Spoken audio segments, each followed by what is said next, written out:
김우빈 시작하겠습니다. 우를 맡고 있는 우석진 명지대 교수 모셨고요. 어서 오세요. 예, 안녕하세요. 영원의 경제학자 우석진입니다. 네, 이번 주는 머리를 모자를 좀 바꿔봤습니다. 그러니까 모자. 그 일본 순사. 일본 순사 맞아요. 네. 그 도리구치라고 일제 시대 때. 예. 그 지난주에 쓴 모자 보면서 저는 딱 들어오셨는데 다스베이더를 생각했거든요. 그 모자가 딱 그 다스베이더 모자 아니에요? 제가 그 벙거지 모자를 쓴 건데 머리가 의외로 큽니다. 커가지고 안 맞아. 맞는 모자가 없어요. 그래서 사이즈 65짜리. 예. 오, 그렇군요. 백화점에서는 보통 58 이렇게 팔더라고요. 제일 큰 게. 예, 그래서 하여간 인터넷으로 하나 구비해가지고. 근데 이 모자가 더 나은 것 같은데? 그렇죠. 근데 예. 이 모자가 훨씬 나아요. 그래도 앞을 더 많이 가리니까 가리는데 그 이점이 있는 거죠.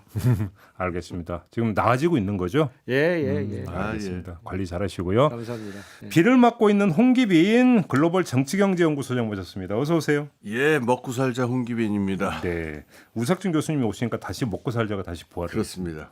예. 자, 오늘 이야기도 한번 좀 시작을 해보죠. 뭔가 이야기할 게 좀 많은데 일단 윤석열 대통령 해외 순방 이야기부터 한번 해볼까요? 주요 키워드가 경제 외교라고 하는데요. 뭐 좀 성과가 있을 거라고 전망을 해야 될까요? 혹시 이 두 분 경제 전문가께서 좀 윤석열 대통령한테 조언을 주신다면? 우선 이 얘기 하고 싶은데요. 그 가치지향 외교 이 얘기는 좀 안 했으면 좋겠습니다. 왜요? 이 가치지향 얘기가요. 그 안보라든가 이런 부분에서는 좀 먹히는 부분이 있어요. 안보라든가 그러니까 단기적인 어떤 안보 이슈라든가 그다음에 그 중장기적인 어떤 장기적인 협력 관계 이런 거 얘기할 때는 맥히는데 경제 외교는 이건 지금 모든 나라들이 지금 인플레 때문에 정신이 없고 뭐 에너지라든가 원료라든가 이걸 어떻게 다각화할 것이냐 뭐 이런 문제인데 요번에 지나가시는 부분이 이제 그 영국, 미국, 영국 찍고 미국, 캐나다 이쪽이잖아요. 네, 맞아요. 이쪽이라서 아마 이제 가치지향 얘기를 하시는 것 같은데 지금 이 나라들도 지금 코가 석자예요. 그렇죠. 그래가지고 지금 보호무역 이쪽으로 가고 어떻게든 지금 그 가치 사슬의 위로 올라가느냐 이런 부분인데 여기서 이런 레토릭으로 해가지고서 그 가는 게 그 의미가 있겠느냐. 요 부분은 좀 걱정되는 부분입니다. 쉽게 하면 내 코가 석자면 친구도 없는 거죠. 예. 그런 거죠. 그래서 제가 뭐 조언을 저 같은 사람이 무슨 조언을 할 뭐 무슨 능력이 말씀이에요? 있겠습니까? 국민이라면 다 조언할 자격이 있습니다. 그렇죠. 그러니까 뭐 저희 그 국민의 한 사람으로서 조언을 한다면요. 지금 미국하고 캐나다 가는 것도 중요한데 저는 러시아나 중국도 좀 갔으면 좋겠어요. 왜냐하면 가스라든가 지금 에너지 부분이라든가 여기에서 지금 가치 사슬이 이렇게 막 지금 막 두 쪽으로 갈라지는 판인데 여기에서 어떤 이거는 가치를 내세울 부분이 아니고요. 추우면 추운 겁니다. 가스 안 나오고 추우면은 가치도 이제 이게 몸이 따뜻해야 가치가 있지. 실리를 챙겨야 된다. 그렇죠. 그래서 여기 갔다 오시는 것도 좋은데 이 가치 얘기를 너무 하면요. 가치 얘기하다가 중국이나 러시아로 가면은 좀 뻘쭘하지 않겠어요? 네. 그러니까 가치 얘기는 조금 좀 적당히 좀 하시고 그다음에 이후에는 좀 다각화 방향으로 가셨으면 좋겠다. 저는 그런 얘기 드리고 싶어요. 우석진 교수님. 그래서 홍 소장님 의견에 전반적으로 동의를 하는데 일단 대통령이 지금 뭐 영국 갔다가 이제 미국 갔다가 캐나다 이제 가시는 그런 일정인데 뭐 영국에서도 지금 뭐 조문 외교했다가 지금 문제가 좀 생긴 거 아니겠습니까?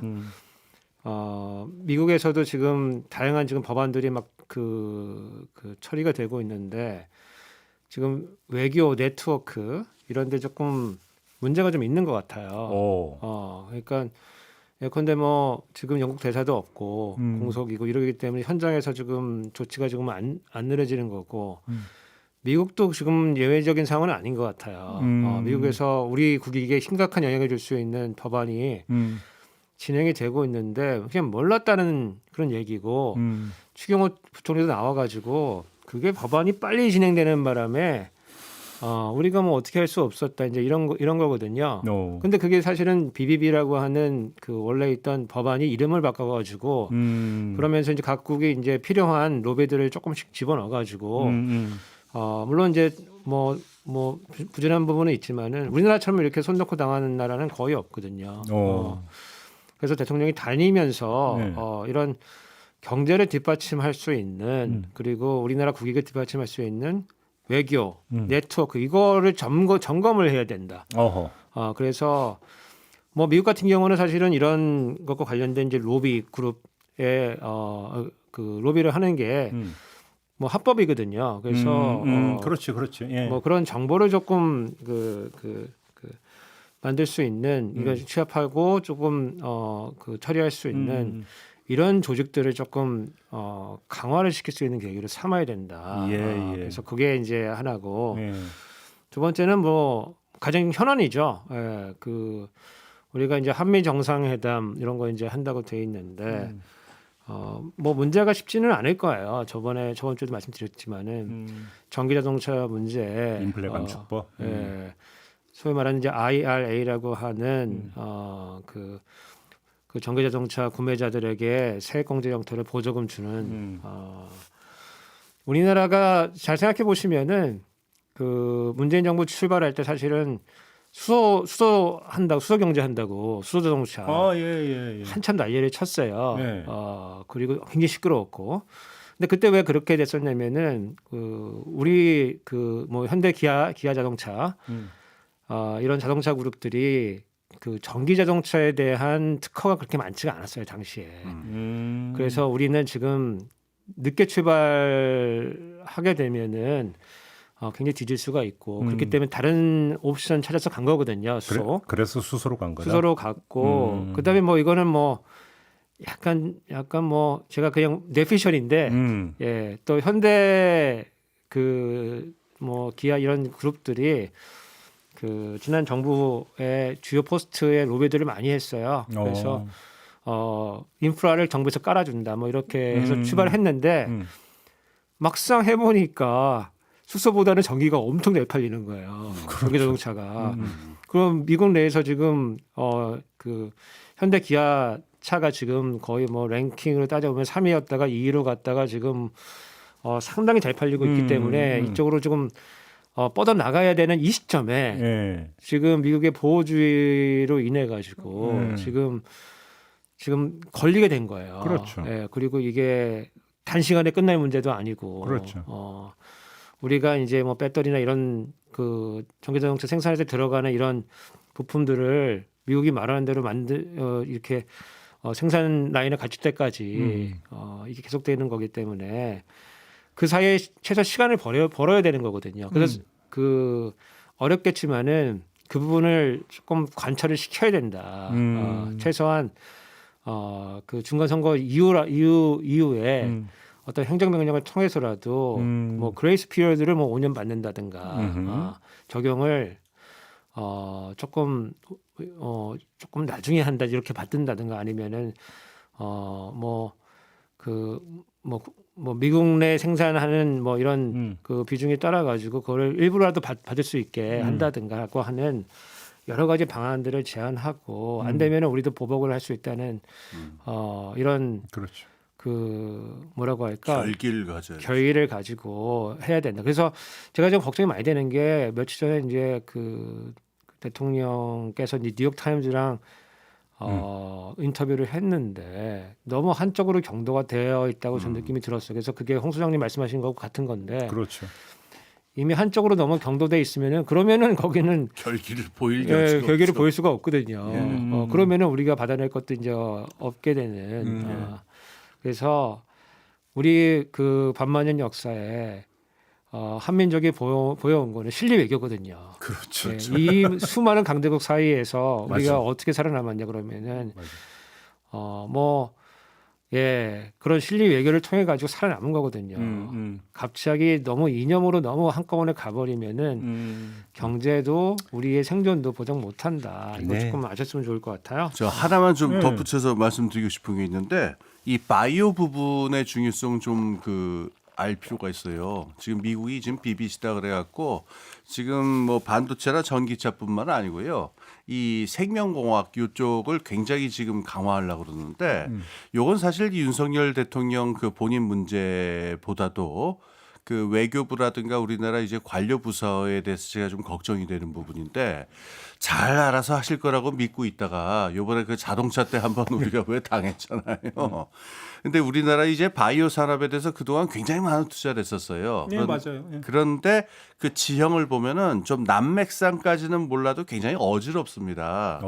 투자 뭐 과잉된 부분도 있고 중복된 부분도 있고.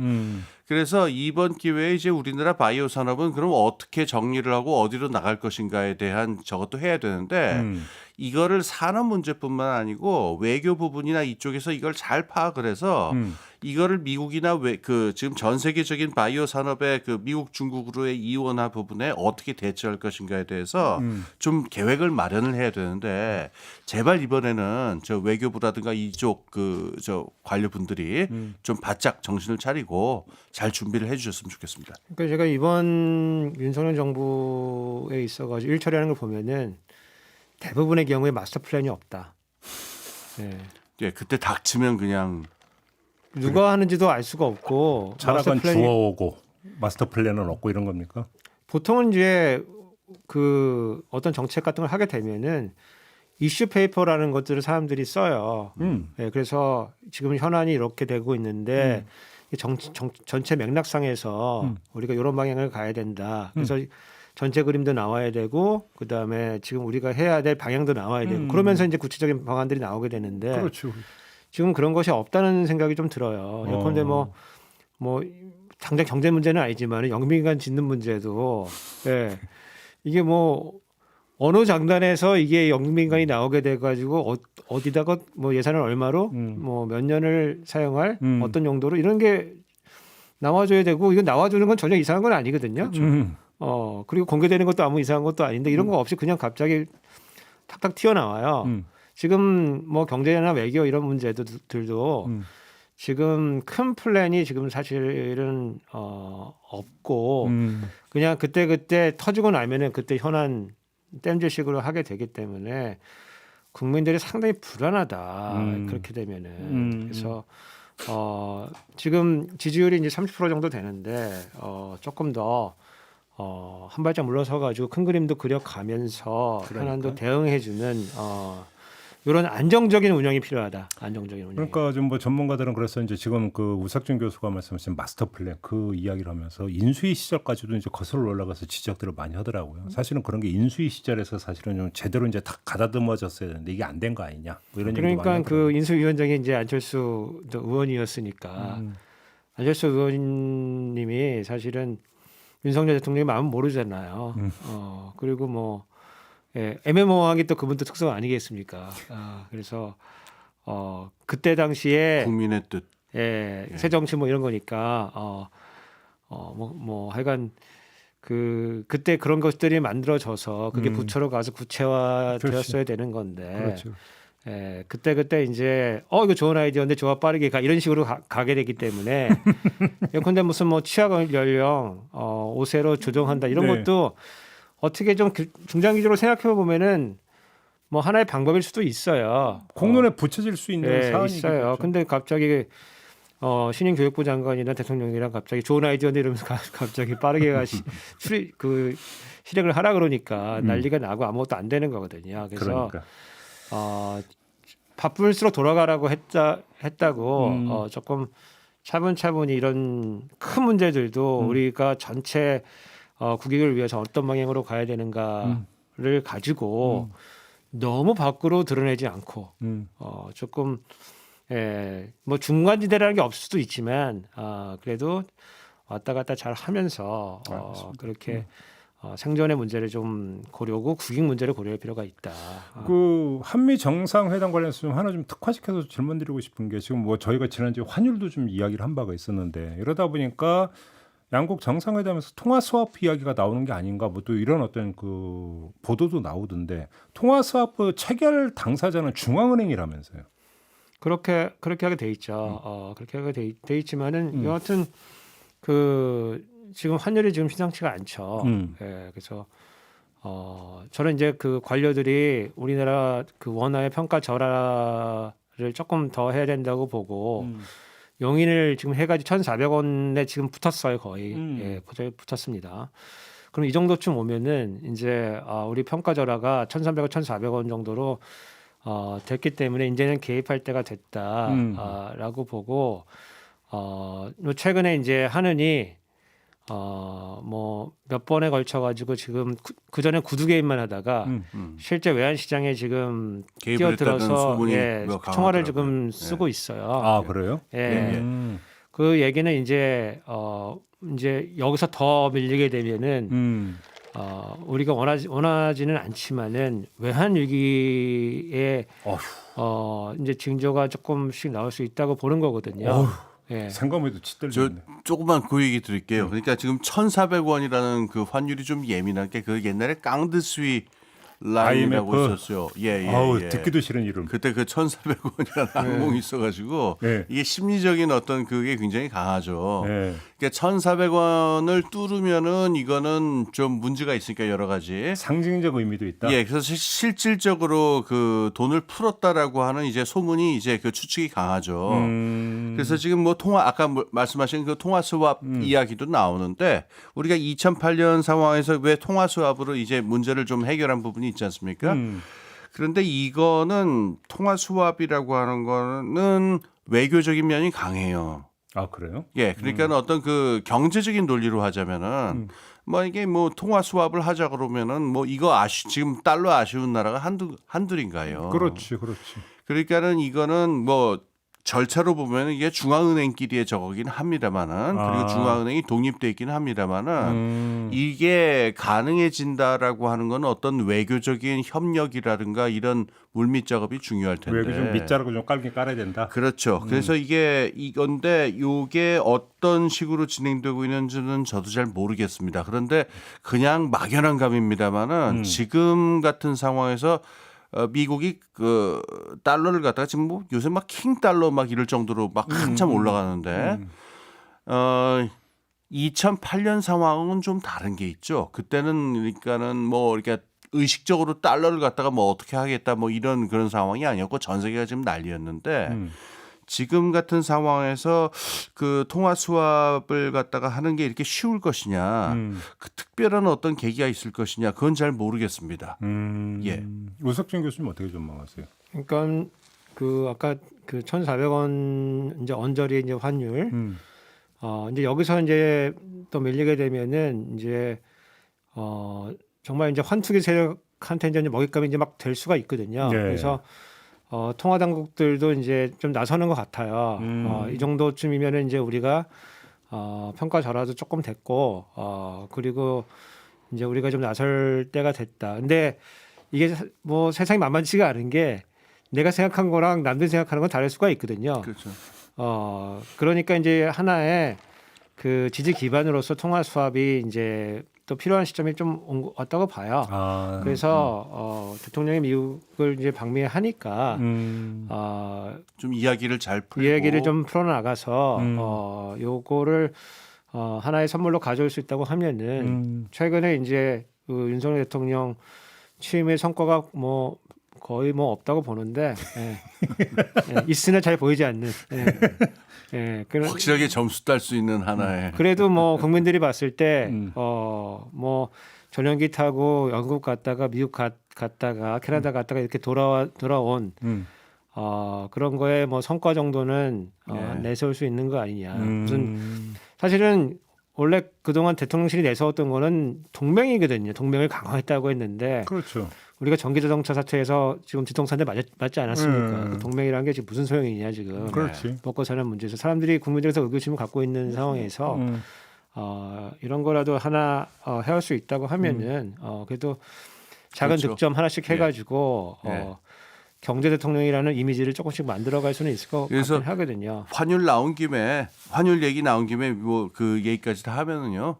그 아까 말씀드린 대로 우리가 그 윤석열 대통령이 가치 외교 많이 얘기하지 않았습니까? 요게 통할 수 있는 부분입니다. 그 전 세계 나라들이 지금 달러의 그 폭주 때문에 지금 다 같이 지금 비명을 지르고 있는 상황인데 가치를 공유하는 우리 동맹국한테는 뭐가 좀 필요하지 않겠느냐. 그러게. 이런 얘기를 앞세울 필요가 있고요. 그렇죠. 만약에 이게 없다고 한다면 아까 그 환율의 지금 적정 환율이 얼마냐, 뭐 환율 어디까지 갈 거냐 이런 얘기 나오는데요. 지금 객관적인 상황은 제가 보기에는 환율 상한선을 얘기하는 건 좀 무의미한 상황이에요. 그래요? 예, 우선 단기적으로는 지금 그 좀 이따 FOMC 그 저 금리 올라가는 얘기도 뭐 할 수 있을지 모르겠는데 이것 때문에 지금 한머니 국제 그 단기성 투자 자금 움직임이 워낙 지금 그 불안정하고 지금 국제적으로 지금 외환 위기를 맞는 나라들이 줄줄이 나오고 있어요. 개발도상국 중심으로. 굉장히 상황이 안 좋기 때문에 위험하고 단기적으로 그렇고요. 그다음에 중장기적으로도 어떠냐면 우리가 지금 무역 수지가 안 좋아요. 그리고 이게 이번에 장기적으로 끝났으면 좋겠는데 지금 중국이 침체 상황인데다가 그렇지. 중기적으로 중장기적으로도 지금 그 중국에 대한 반도체 무역이나 이게 지금 호전될 가능성이 있는지에 대해서 예측을 하기 힘들기 때문에 환율 그 적정 환율이라고 하는 거는 그런 무역 수지라든가 이른바 펀더멘털 같은 얘기를 해야 되는데 이게 지금 낙관할 수 있는 상황이 아니거든요.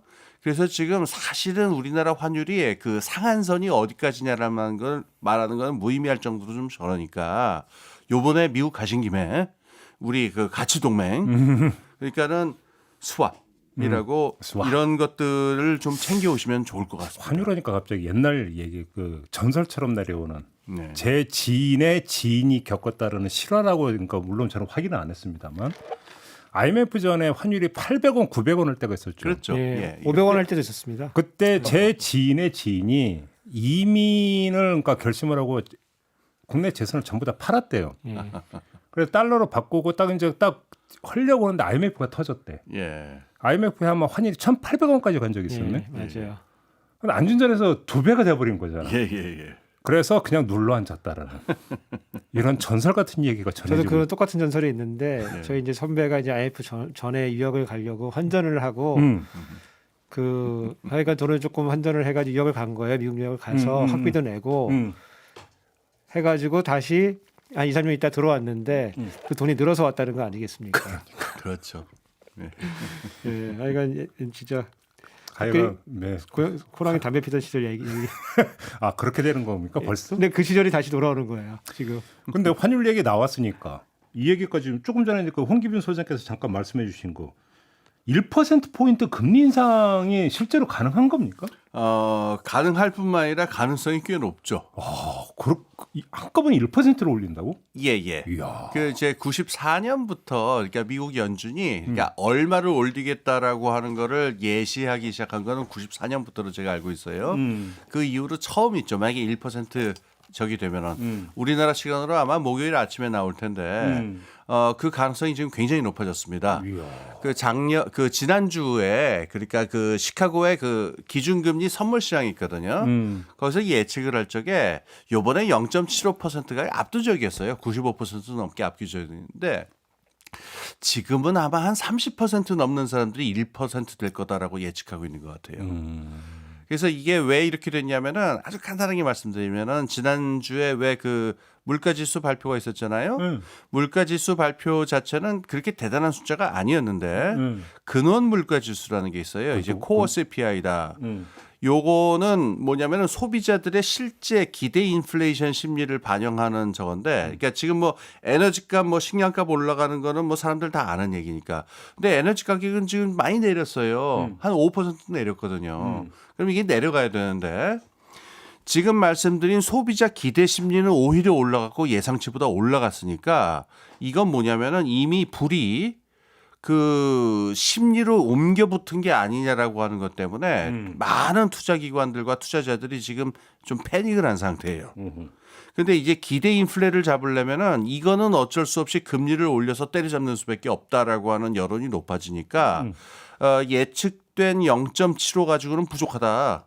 그래서 레리 서머스 같은 사람, 그 유명한 그 전 재무장관이죠. 이 사람은 1% 올리든가 아니면 0.5%를 하든가 1% 올리란 얘기죠. 이래서 지금 여러 기관에서 이번에는 1%가 아마 올라갈 가능성이 높지 않느냐. 이거 지금 배제할 수 없는 가능성입니다. 우석진 교수님도 그렇게 전망하세요? 일단 레리 서머스는 이창용 총재 지도교수입니다. 아 그래요? 예, 아, 또 그렇게 됩니까? 관계도가? 맞다. 하버드. 예, 예, 어. 지도 교수고 어.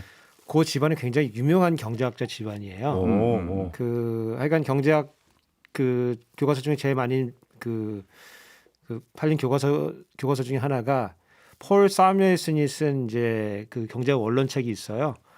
그 폴 사뮤엘슨의 조카입니다. 그래요? 예.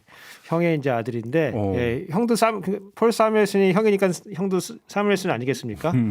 근데 형제끼리 약간 좀 그 시기심이 있어가지고 제가 그냥 알기에 성을 아, 바꿔버린 서머스로 거예요? 바꾼 거예요. 이야. 성을 갈았군요. 성을 바꾼 거예요. 이야. 그래서 서머스가 이제 그 대학 다닐 때 우리 집에 가면은 유명한 경제학들이 많아가지고 이미 그때 경제학 다 배웠다.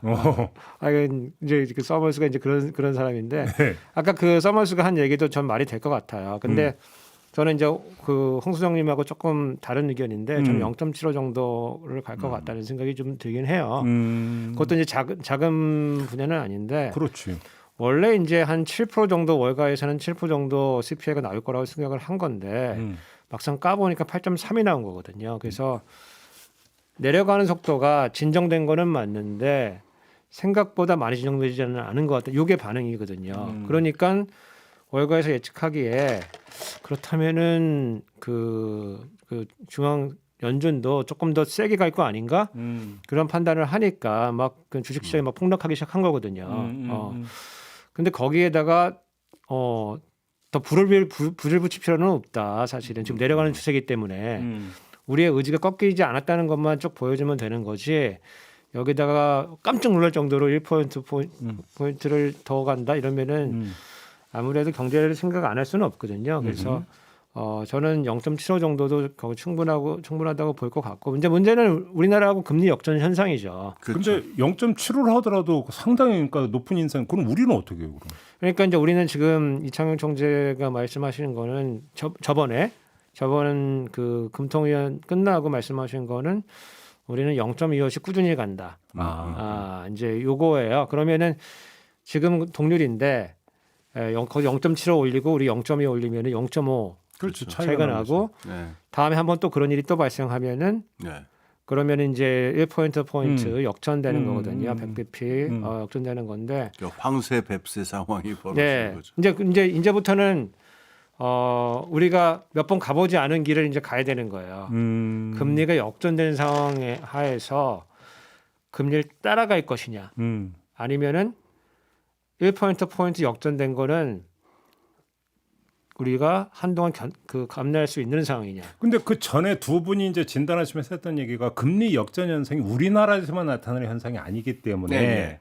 그 꼭 따라가지 않아도 된다는 취지의 말씀을 주신 바가 있잖아요. 예. 그럼 그때 그 진단은 지금도 유효합니까? 어떻게? 이 부분을 좀 말씀드릴게요. 그러니까는 그때 이제 금리 역전의 포기 문제인데 이게 한 2주일 전까지만 하더라도 이게 연말 금리 상황을 좀 말씀을 드릴게요. 그러니까 요번 뭐 9월은 그렇다 치고 연말 연초가 됐을 적에 이제 상한 어디까지 올라갈 거냐? 그 미국 연준 금리가 지난주까지만 하더라도 그 한 4% 정도 되지 않겠느냐? 올해 연말에 미국 연준 금리가 그다음에 이제 우리나라 금리는 한 3% 정도까지 올라가지 않겠느냐 이런 예측이었었는데 지난주에 그 코어 CPI 아까 말씀드린 근원 물가지수 얘기 나온 다음에 이게 일변을 해가지고 지금 노무라 증권 같은 데서는 내년 2월까지도 올릴 것 같다 미국 연준이 그럼 한 4.75%까지 가지 않겠느냐 지금 4%가 문제가 아니라 5%까지 육박할 수도 있다 이런 거 지금 내놨어요. 네. 그다음에 우리나라에서 삼성증권이랑 KB증권에서 그 지난주에 그 수정을 했는데 네. 3% 우리나라 한국은행 금리는 3%에서 3.25% 정도 가지 않겠느냐. 그러면 지금 금리 역전폭이 얼마 전에 우리가 제가 그 말씀드렸을 때 금리 역전폭은요 0.25%예요. 이건 그렇게 큰 거라고 말할 수 없고 그 전에도 몇 번 한 3번 정도 있었기 때문에 이거 그리고 일시적인 거니까. 근데 내년 초가 되면은 여기서 한 1%가 넘는 금리 역전폭이 상당 기간 사람들이 미국 연준이 금리를 갖다가 내리기 시작하는 거는 아무래도 2024년쯤 돼야 되지 않겠느냐. 지금 이런 예측이 나오고 우리나라 금리는 3%, 3.25%도 사실은 낮은 게 아닌 게 우리나라 가계부채가 많잖아요. 그렇죠.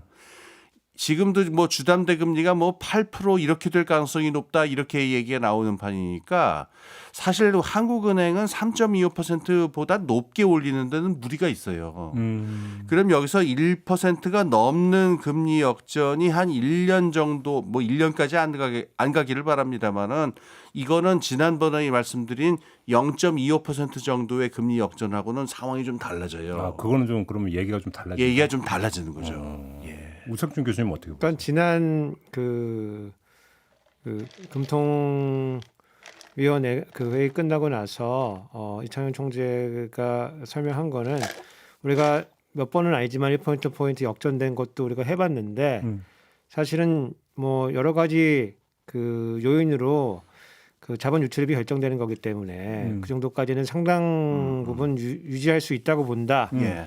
이제 그런 말씀이 있었고 사실은 이제 뭐 그럴 수도 있어요. 뭐 모든 것도 벌어질 수 있는 가능성이 있는 거기 때문에 그러면은 사실은 환율을 조금 더 올라가는 우리 원화가 이제 평가절하되는 이런 상황이 올 건 뻔하고 제가 이제 주목하는 점은 그건 이제 금융 현상들이고 이게 우리 서민들의 어떤 영향을 주고 그렇지. 정부는 뭘 해야 되는가까지 그렇죠. 가야지 되는 거거든요. 그렇지. 그냥 뭐 환율이 올랐다 내렸다 뭐 그거 뭐 그냥 그리고 달러 한 정도 없는. 예, 뭐 맞아. 우리 뭐 상관없는 어쩌면. 건데. 근데 이제 그렇게 되면 국내 물가가 오르게 되고 서민들의 이제 생활이 팍팍해지기 때문에 여기서 정부의 역할이 나와야 되는데 그렇지. 정부가 너무 소극적이다. 너무 말만 하고 있다. 네. 예, 무슨 응원단도 아니고 응원만 하고 있다. 근데 얼마 전에도 뭐 10월이면 잡힐 것 같다는 얘기를 또 했던 것 같던데. 뭐가 잡혀요? 물가. 물가가 잡힌다. 그러니까 이제 그게 그 추경호 총리가 10월이면은 물가 이제 그 정점으로 본다 이제 이런 건데 저는 뭐 그렇게 설명을 함으로써 기대 인플레이션 심리를 잡으려고 하는 그런 구두적인 그런 이제 얘기를 하고 있는 건데 현실은 그렇지 못합니다. 왜냐면은 아까 이제 홍 소장님께서 설명해 주셨듯이 이제 에너지 가격하고 곡물 가격이 조금 잡히긴 잡혔어요. 근데 에너지 가격도 사실은 미국이 이제 비축률을 막 풀기 시작하니까 중간 선거 때문에 조금 잡힌 그런 영향들이 좀 있거든요. 근데 지금 돌아가는 상황이 우크라이나하고 그 러시아 전쟁에서 우크라이나가 또 막 기세를 내니까 러시아도 다시 또 그럼 다시 힘을 한번 모아보겠다 지금 막 이러고 있는 상황이거든요.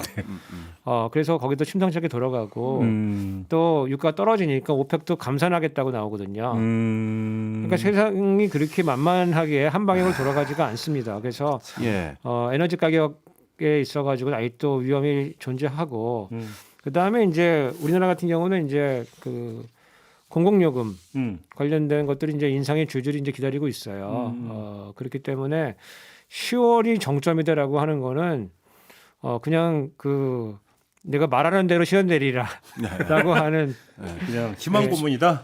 아니 그러니까 경제학에는 자기 실현적인 뭐 이런 그런 과정들이 있거든요. 그래서 그런 거를 조금 바라고서 하는 거지 실제로는 그렇지는 않을 것 같아요. 좀 쓰라리더라도 좀 짚고 넘어갈게요. 그러니까 그 인플레이션 피크라고 하는 물가 정점이라고 하는 낙관론이 한 두세 주 전까지 월스트리트에 있었는데요. 지금 그 지난주 근원 물가 지수 얘기 나온 다음에 그 미국에서는 그 물가 정점이라고 하는 그 어떤 낙관론적인 기대는 지금 사라진 상태고요. 그다음에 그 에너지 가격이나 식량 가격이 지금 좀 주춤한 게 상실인데 이것 때문에 물가가 잡힐 것이다라고 하는 기대가 그 낙관론이었는데 지금 기대 인플레이션 심리로 불이 옮겨 붙은 것 같다라고 하는 그 진단은 우리나라도 뭐 크게 다르지는 않을 것 같아요. 그래서 물가 정점이 10월에 올 것이다라고 하는 것에 대해서 이건 너무 좀 낙관적인 게 아닌가 저는 그렇게 생각해요. 그러니까 이건 조금 관계는 없는 건데 이 지금 고물가 상황에서 자재가 엄청 비싸거든요. 예컨대 재개발 재건축도 가스톱이에요. 그렇지. 자재가 비싸가지고 이게 그 계속 실현성이 안 나오니까 다 스톱이에요. 근데 이 시점에 영빈관을 짓겠다는 이 바보 같은 생각은 도대체 그게 또 그렇게 연결이 되네? 오. 자재가 제일 비쌀 때, 오. 인건비도 가장 비쌀 때 이때 공공 건축을 하겠다는 이 발상은 도대체 어디서 나오는 거냐 도대체. 근데 그러네. 근데 그 말씀까지 확정을 하면 그래서 지금 건설이 올스톱 돼가지고 공급이 줄면 또 집값도 영향까지 가는 거 아니에요? 근데 동시에 또 이제 수요가 또 주니까요. 예. 아, 수요가 주니까. 예, 또 시장이 또 오명합니다 이게 또. 알겠습니다. 다른 문제로 좀 넘어가는데 우리 재정학자 오기만 기다리고 있었는데 예. 감사원이 기획재정부 세수 추계가 엉망이다라고 하는 감사 결과를 지금 내놨습니다.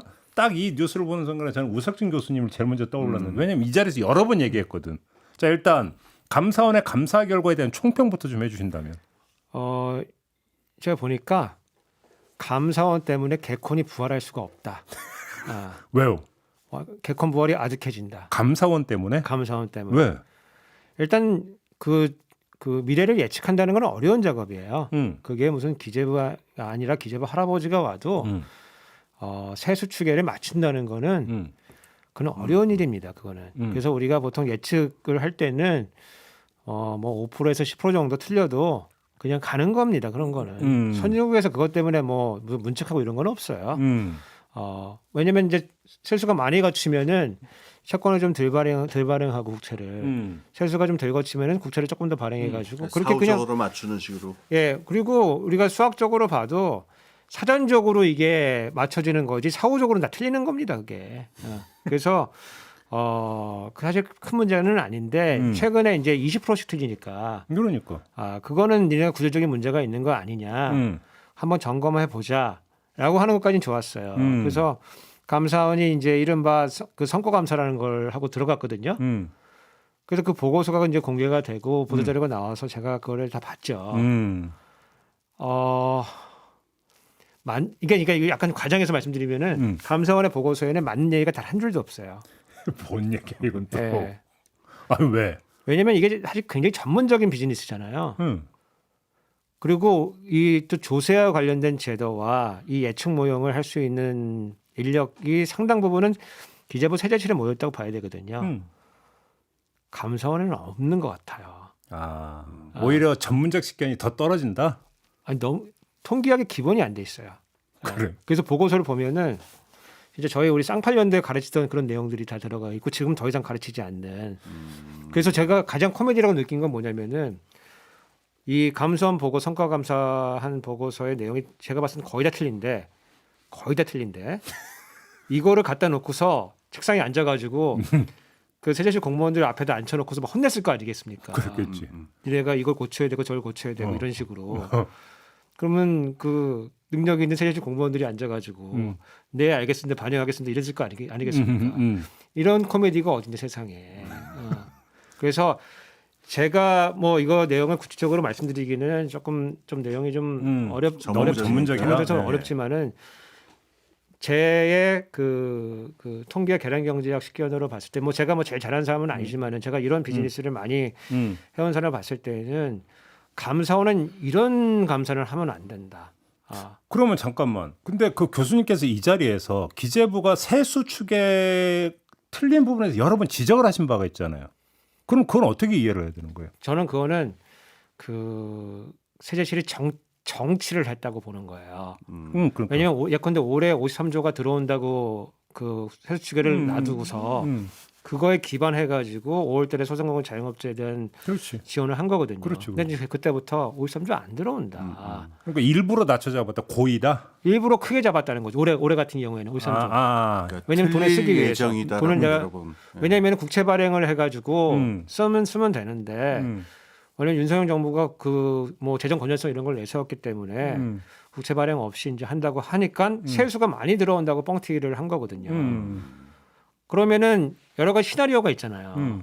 그래서 뭐 가장 안 들어올 시나리오, 가장 많이 들어올 시나리오, 중간 정도 이렇게 시나리오를 이렇게 최소한 대여섯 개 가지고 진행을 하는데 기재부가 가장 많이 들어올 시나리오를 긍정적으로 써놓고서 이걸 내놓고서 그런 예측치에 기반해 가지고 돈을 썼다는 거죠. 근데 이 돈은 안 들어옵니다.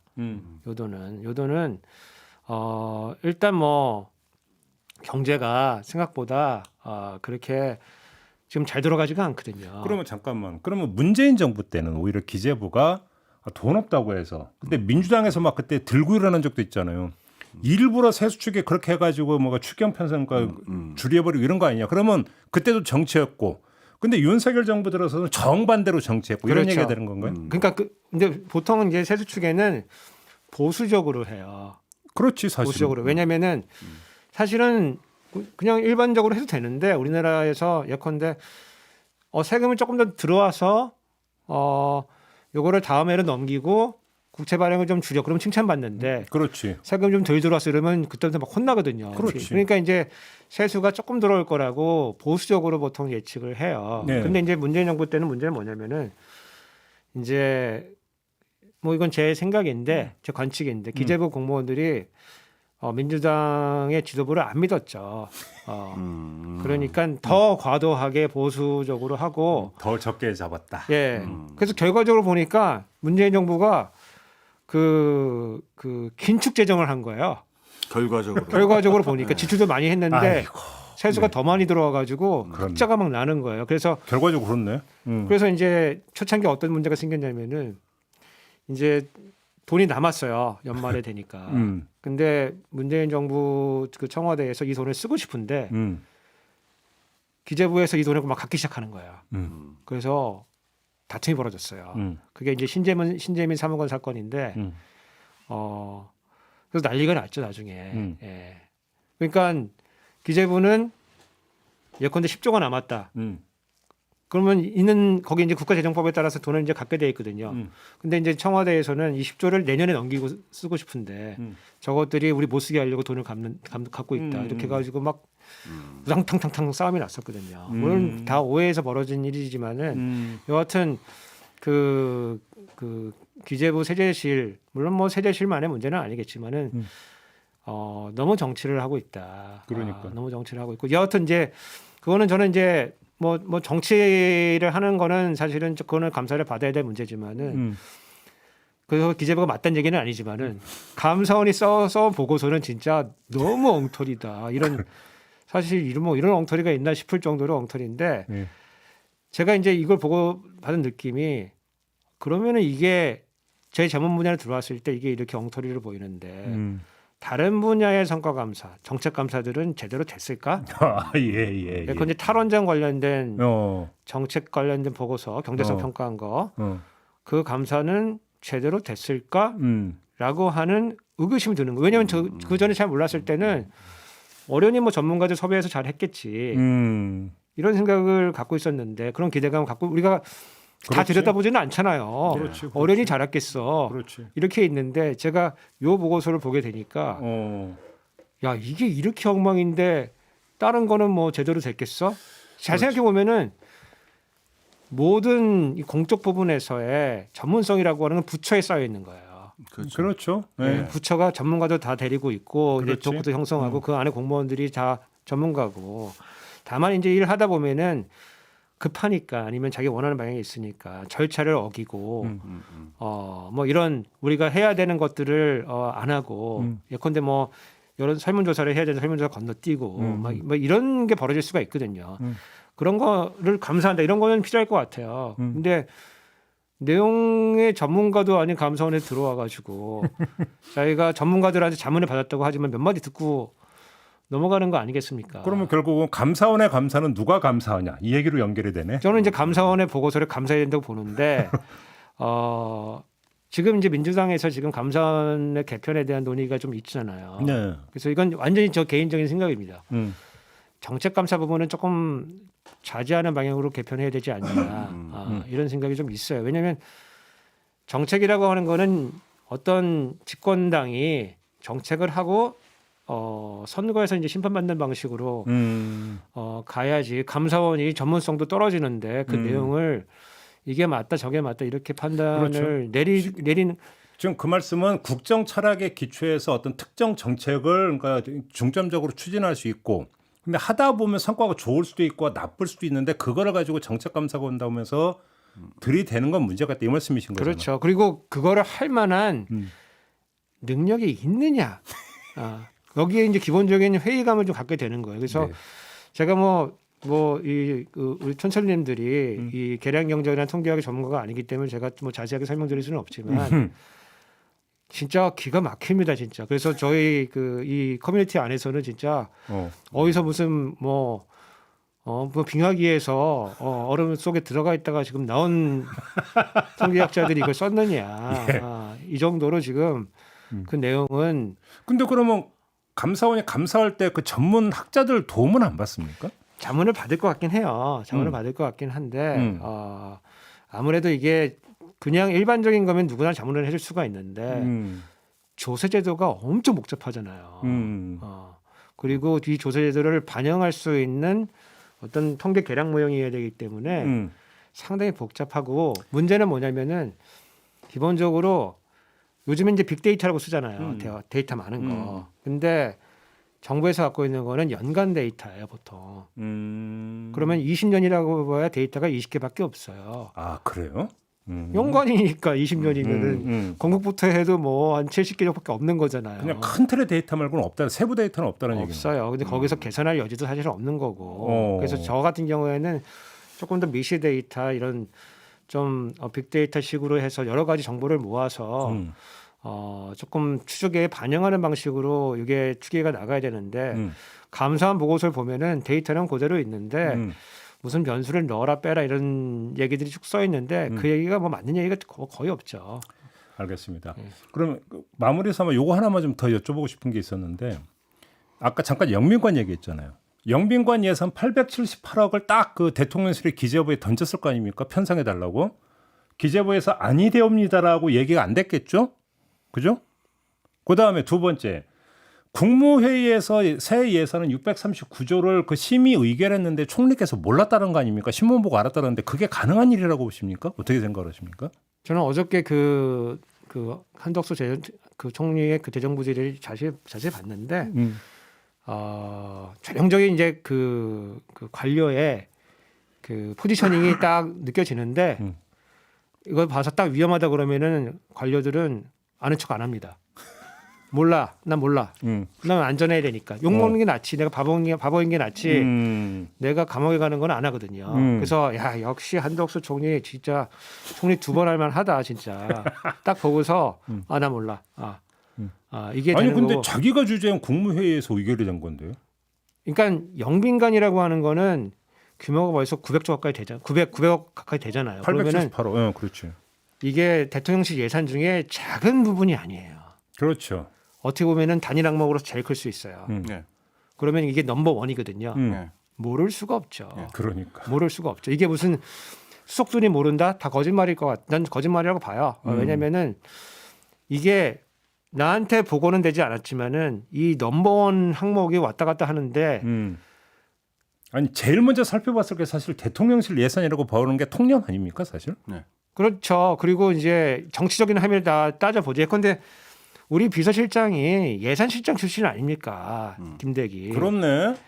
예산만 먹고 사는 예산밥 먹고 드는 딱 보면은 드륵드륵 다 알죠. 다 알고. 그렇네. 예. 모를 수가 없어요. 이게 무슨 뭐 경호실에서 했다 아니면은 무슨 뭐 일부만 했다 뭐. 예, 무슨 담당 뭐죠? 파트만 했다. 총무 파트에서 했다 뭐 이렇게 하지만은 소리가 안 나올 수가 없어요 이게. 예. 그리고 예컨대 뭐 총무 파트에서 하다가 막 이렇게 만지다가 기재부로 이제 세실 던졌다. 예산실 던졌다. 예산실에서 900억을 받아가지고 뜨거 했을 거 아니겠습니까? 이거를 누구한테 전화를 먼저 해보겠습니까? 경제수석 아니면은 실장한테 전화했겠죠. 이거 뭡니까? 그렇겠지. 이게 무슨 공식 통로는 종문이 왔다 갔다 하는 건 아닌데 전화 그렇지. 돌려가지고 이거 그렇지. 어떻게 해야 되는? 아는 사이니까. 예, 다 확인했을 거 아니겠습니까? 이거 그냥 해줘라. 이 정도의 비공식 루트는 왔다 갔다 하는 거죠. 그거는. 그렇지. 예. 근데 그게 몰랐다. 수석도 나 몰랐다. 지금 그러는 거 아니겠습니까? 그리고 뭐 경호실로 넘기고 총무로 넘기고 지금 막 이런 상황인데 대통령도 제 1번 관심도 아니겠습니까 이게? 그러니까. 예. 그래서 대통령도 몰랐다고 지금 실드 치고 있는데 자 우리 그 다 같이 바보 놀이를 지금 하고 있다. 나는 모른다. 그러니까 저 한마디 좀 덧붙이고 싶어야 되겠는데 덧붙여야 되겠는데 저는 전혀 저 먹고 살자 경제학자이기 때문에 전혀 준엄한 사람이 아닌데 좀 준엄한 표정을 좀 하고 한마디 해야 될 것 같아요. 아까 그 예산이라든가 절차 부분 이게 말씀해 주셨는데 이것보다 좀 더 근본적인 문제가 있어요. 이건 경제 문제를 떠난 건데요. 영빈관이라고 하는 거는 외교 정책에서 가장 중요한 인프라예요. 그렇죠. 그리고 그래서 지금같이 외교가 중요하고 그 예민한 시기인데 거기다가 우리가 대통령이라고 하는 위상이 두 가지가 겹쳐 있는데 첫 번째는 대통령이 행정부의 수반인 측면이 있고 두 번째로는 국가 원수로 우리나라는 그게 일원화돼 있죠. 그렇죠. 여왕이나 이 다른 존재가 없으니까 국가 수반으로서 그 외교하고 전쟁 부분을 갖다가 이 군사 부분을 통과하는 게 있는데 영빈관이라고 하는 건 그러면 이게 두 번째 부분에서 가장 중요한 인프라가 되거든요. 그런데 지금 그래서 우리가 청와대를 갖다가 용산으로 옮긴다라고 했을 적에 뭐 여러 가지 쟁점이 있었지만은 가장 사실은 나라 차원에서 보면 중요한 쟁점은 그럼 이 영빈관 그 외교부 어떤 중요한 정상들이 오거나 외교적으로 중요한 인물이 왔을 적에 우리가 이걸 어떻게 그러면 이게 다룰 것이냐라고 하는 거기 때문에 이거는 예산 뭐 그 돈 얼마라든가 절차 문제를 이게 떠나가지고 그럼 향후에 우리나라의 외교 정책의 어떤 그 영빈관을 중심으로 한 정책은 어떻게 될 것이냐에 대해서 굉장히 확실한 마스터 플랜이 있어야 되고 사실은 철학이 있어야 되고 사실은 대통령실 용산 이전을 정말로 발표할 때는 사실 그때 포함을 시켜서 같이 발표를 하는 게 그렇죠. 순리였어요. 그렇죠. 프랑스처럼 뭐 엘리제궁에서 할 거냐 어떻게 할 거냐 이거는 아주 근간에 해당하는 문제인데 이걸 지금 관료들도 모르고 돈 계산만 왔다 갔다 하고 국무총리는 몰랐다 하고 그다음에 대통령이라는 분은 이러니까는 그냥 하루아침에 그냥 안 하겠다 이렇게 얘기를 하면은 도대체 이 외교 부분에 있어서의 인프라를 어떻게 건설하겠다는 거냐 말겠다는 거냐. 근데 그 말씀하시니까 그러면 저도 하나만 말씀은 더 문제가 심각한 게 그 기간에 같이 겹쳐졌던 게 외교부 장관 공관 리모델링에 들어갔던 거잖아요. 그거를 대통령 관저로 쓴다고. 예. 한남동 거기가 그 외교부 장관 공관이잖아요. 예. 근데 외교부 장관 공관이라고 하는 게 뭐냐면 외교 사절에 이런 사람들이 와서 만찬하고 맞습니다. 이럴 때 썼던 공관이니까 맞습니다. 청와대에 나오고 외교부 장관 공관까지 공사한다고 막아버리면 맞습니다. 어디서 하느냐는 문제가 이게 동시에 진행이 돼버린 예, 거잖아요. 그게 제 말씀인데요. 외교부 공관이라든가 지금 영빈관 같은 거는요. 이게 단순히 무슨 그 정부 청사 이런저런 청사를 움직이는 문제가 아니고 외교 인프라예요. 이 문제에 있어 가지고서 지금 무슨 절차적인 문제 가지고 그러고 국무총리는 몰랐다 이러고 하는 게 도대체 이게 무슨 말인지 국민의 한 사람으로서 도저히 납득이 안 갑니다. 네, 이거 뭐 우스갯소리인데 만화책 중에 데사카카의 요리사라고 하는 만화책이 있어요. 뭐요? 어떤 데사카카의 요리사 일본 만화인데 어. 그 베트남 대사관저에서 요리사가 이제 그 요리를 하면서 그 여러 가지 이제 외교와 관련된 이런 접대하고 이런 얘기가 나오는 건데 대통령이 한번 그 시간이 나시면은 그거 한번 읽어보면 좋을 것 같아요. 그래요? 예, 아주 재밌습니다. 그리고 이 외교들이 이 의전을 통해서 어떻게 진행이 되는가, 예. 그 요리사의 관점에서 본 예. 그런 재밌는 만화책이거든요. 그래서 그런 거 좀 보고 저는 이제 한 가지 굉장히 큰 문제가 뭐라고 보냐면은 이러한 여러 가지 국정의 그 함의들 이런 것들을 알 수 있는 고위 관료를 우리가 양성하지 못했다.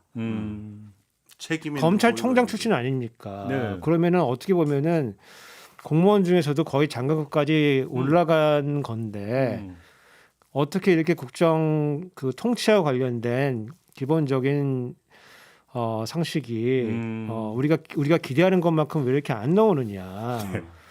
왜냐하면 제가 그 여왕의 그 정원 조문 여왕. 예. 그게 완전 개인적인 생각인데 시간이 늦었다는 거 아니겠습니까? 공항에 늦게 도착해서 뒤로 이제 시간이 조금씩 밀리면서 결국에는 이제 조문을 못 하고 이제 리셉션에 가게 되는데 그게 선택의 순간이 온 거거든요. 시간이 한 2시간밖에 안 남았는데 한국전 찬전비도 못 가겠고 조문도 내가 지금 교통에 앉아서 못 가겠고 리셉션은 시간은 다가오고 이때 조문을 안 가기로 하고 리셉션을 가기로 선택한 거거든요. 저 같았으면 줄 서가지고 조문했을 거예요. 그렇죠. 뛰어갔을 겁니다. 난 대통령이 무조건 대통령 될 일은 없겠지만은 예. 저 같으면 걸로 가서 그게 영국에 던지는 메시가 훨씬 더 강렬하죠. 예, 리셉션은 못 가더라도 예. 나는 저는 줄을 서가지고 뭐 줄을 세우겠습니까? 거기서 서가지고 조문을 했을 겁니다. 그러면은 영국 국민에게 주는 메시지와 이 외교에 주는 메시지와 대통령의 리더십 이런 측면에 있어가지고 뭐 리셉션이 얼마나 중요하겠습니까? 그게 버스 타고 들어가가지고 그냥 왔다 갔다 하고 사진 찍는 건데. 뭐 찰스 3세 앞에서 한마디 한 거. 예. 알겠습니다. 물론 그것도 중요성이 있지만은 그게 순간에 대통령이 결심 내리는 거거든요. 그렇죠. 그래서 아쉬운 측면인데 그게 왜 우리나라 공직 사회는 그렇게 높은 분들에게 그런 의사결정의 훈련이 왜 이렇게 잘 안 됐는가? 이게 참 알겠습니다. 아쉽다. 이런 개인적인 생각입니다. 다 개인적인 생각입니다. 그럼요. 좀 뭐 여기 이제 다 얘기하는 게 이제 개인 의견 피력하는 자리인데 그렇죠. 마무리해야 되는데 하여간 오늘 또 저는 신박한 걸 하나를 또 이제 발견했습니다. 국제 원자재가가 이 난리인데 무슨 이국면에 영민권을 짓자고 하는 것이냐. 아유. 또 새로운 발견 하나 했습니다. 그 생각해보니까 그러네. 예. 그다음에 또 대통령 비서실장이 예산실장 출신이다. 까먹고 있었네요. 그렇죠. 그렇죠. 항상 단서는 가까운 데 있다. 경제는 김우빈에서만 짚을 수 있는 포인트. 오케이. 자, 요 점 확인하면서 오늘 마무리해야 될 것 같습니다. 두 분 수고하셨고요. 저도 함께 올라가겠습니다. 고맙습니다. 예, 감사합니다. 감사합니다.